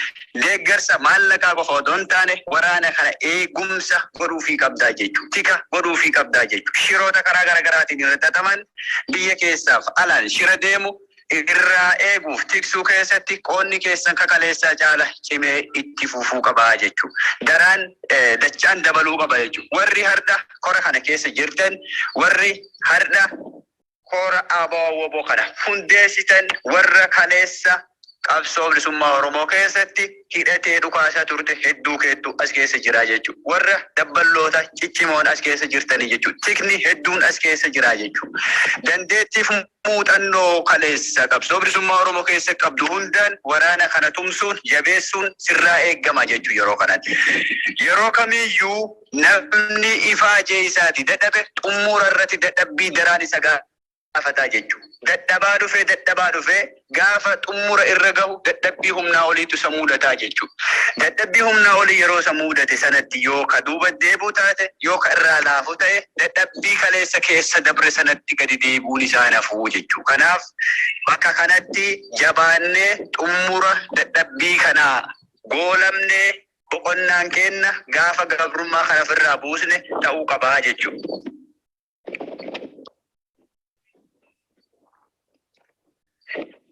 Gama biraatiin waraanni bilisummaa Oromoo har'a haalli inni keessa jiru haala boonsaadha, haala gammachiisaadha.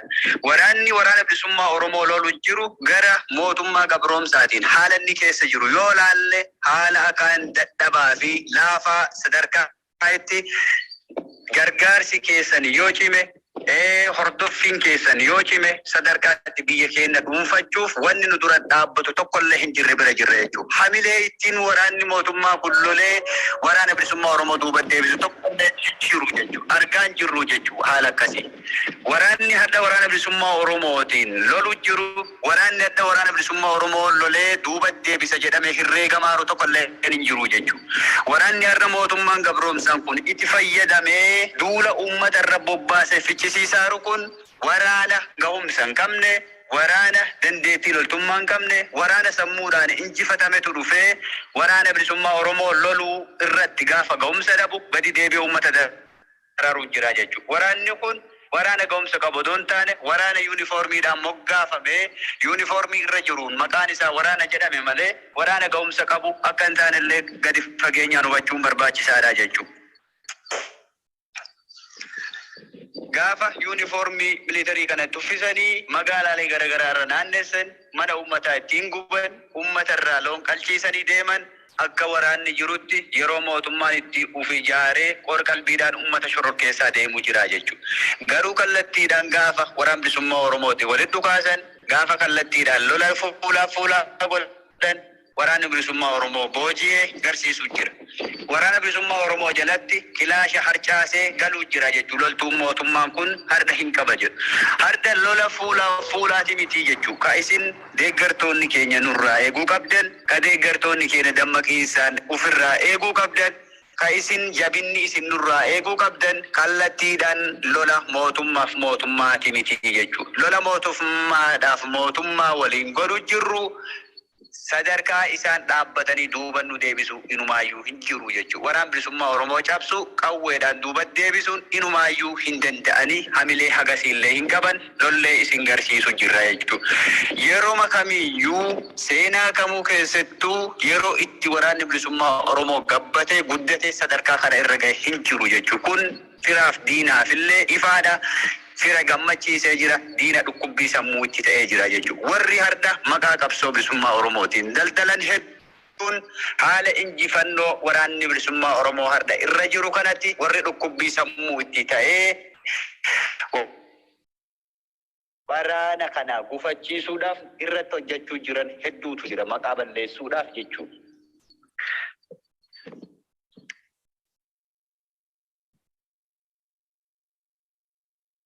Eegamu guddaan sabboontonni keenya deeggartoonni keenya dammaqiinsaan haalli har'a keessa jiru haala akkaan gammachiisaa bilisummaa Oromoo jabeessuu keessa qoonni keessan kaleessa illee olaanaadha. Dhaamsa muraan isiniif qabu yoo jiraate waraana kana jabeessuu irratti karaa maallaqaa qofa otoo hin taane dammaqiinsi keessan eegumsi keessan tikni keessan cimuu qaba jechuudha. Injifannoo kana butuudhaaf warri hamoommatanii asiif achi naanna'u jiran hedduutu jira jechuudha. Isa kana gufachiisuudhaaf qoonni keessan olaanaadha. Gahumsi keessan olaanaadha. Gahumsaan jabinaan haala kana eegdanii warra hamoommatan kana hoongessitanii ifaajii ganna haganaa kana goone dadhabbii ganna hagasii goone har'a dadhabbii maallaqa baastanii jirtan. Ifaajeen isinitti qabe hin jiru jechuudha. Ifaajee keessan kana xumura godhuuf yeroon isaa har'a amma jechuudha. Waraanni bilisummaa Oromoo qofa waliin qabu isa jedhamuuf waraanni kun sadarkaa zooniidha. Zoonitti amisoonii godhee waliin loluu bira jira jechuudha. Hooggansa mataa isaa qaba. Hooggansa isaa hooggansa olaanaa irraa kaasee haga hoogganoota zoonii sadarkaa gubbaa haga gadiitti diriiree jiruun injifannoo hagasii galmaa'ee bira gahe jechuudha. Waraanni kun otoo akka jedhamu sana quba waliin qabne injifannoo haga kanaa galmeessuudhaa miti. Haga biyya abbaa isaa dhuunfachuu kana jala dhufuudhaa miti. Waraanni kun jiraachuun isaayyuu mallattoo gaafii jala jira ture. Otoo akka ololtuu fi shirtuun haasoftu sana waraanni kun quba waliin qabne ta'ee bakkaa bakkatti akka socho'utti hooggansa mataa isaa hin qabne taate hooggansa qajeelfama tokkoon hin bulle ta'ee injifannoon agasii hin galmaa'u ture. Ololoota waraanni bilisummaa Oromoo quba wal hin qabu jedhuuf deebiin guddaan injifannoo har'a waraanni bilisummaa Oromoo irra jirutu deebii gahaadha jechuudha. Kun deebii gahaa ta'uufii danda'a. Kanaaf waraana kana tumsitanii jabeessitanii asiin geettanii jirtu. Galanni keessan irra deddeebi'ee bilisummaa Oromoof walabummaa Oromiyaa isiniif haa ta'u. Har'a ammoo daraan cimuu qaba, daraan jabaachuudha qaba. Sadarkaa itti ati kilaashii hidhachiifte isnaapperii hiikachuu bira jira. Har'a isnaappera itti hiite diishkaa hiikachuu bira jira. Diishkaaf isnaappera hiikuu miti. Har'a biyya abbaa keenyaa dhuunfachuutu nu hafa jechuudha. Injifannoo kanatti goolaaba godhutu nu hafa jechuudha. Goolabbii injifannoo kana argamsiisutu nurraa eeggamaa jechuudha. Haala niitoorkiitu nu daangessee waan bal'aa haasa'uu dandeenya. Haalota hedduu ibsa gahaa godhuu dandeenya. Sababni niitoorkiin adda nu kukkuteef hagi kun nu gaha jedheen itti hin quufu yoo Rabbi aanjesse yeroo biraallee walitti deebi'uu dandeenya. Injifannoon uummata Oromoof haa ta'u. Horaa bulaanaa deebana. Hamtuun isin argin. Horri keessan kora milkiif injifannoo. Kora uummata Oromoo tokkoomsu. Kora injifannoo kenna irratti argannu nuuf haa godhu isiniin jedha. Horaa bulaa deebana. Fayyaa naaf ta'a.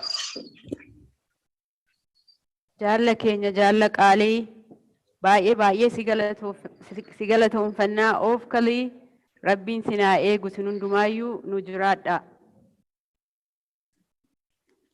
Tole egaa akka dhaggeeffattan ajajaa zoonii kibba baha Oromiyaati.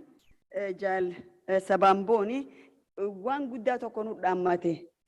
Dhaamsi inni nu dhaammate waraana keessa yoom caala jabeessa yoo dur 100 kafaltan 200 godha.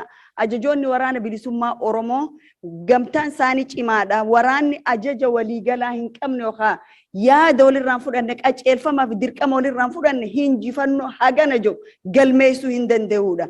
Afaan faajjiin ala kanaa waraanni ajajaan bahaa kakaabaa quban qabu kakibbaa kajiddugalaa quban qabu.